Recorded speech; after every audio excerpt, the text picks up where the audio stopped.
Hi guys, it's Mimi. It's day 5 in the Philippines. I'm going out with my ever-loving cousin to go to a bank, I think, and then to mall. This is our outfit. Outfit check. My cousin wants to take public transportation today. We'll see. I've never felt shitty in my life than today. I feel so sick. I feel like I have fever. It's because whenever we go into a room, it's like cold as hell. It's like I'm back in Canada and then I come out and it's Philippines. Extreme to extreme. Feel absolutely sick. But I don't want to waste my days in the Philippines because I haven't been home again in 9 years. So guys, it's a scam. We're not taking jeepney today because she doesn't want me to take jeepney. With that outfit, this outfit, people will keep on staring at us. Oh no. I wanted to ride that. Only if you wear like a commoner.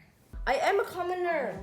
You're not. Oh my god, this girl. I know I haven't been home in 9 years, but like I'm a commoner. I am a local. I'm a local. She's not. I live locally No. for a month. No. Yes. I look like a peasant right now. Wow. So, saan na lang ko? I look like a cockroach. We're just waiting for my aunt to pick us up. I can't believe I feel so shitty. She started coughing too. Yes. Because of the hot and cold weather. Hot and cold. Yeah, it's very extreme. Super extreme.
Pew pew.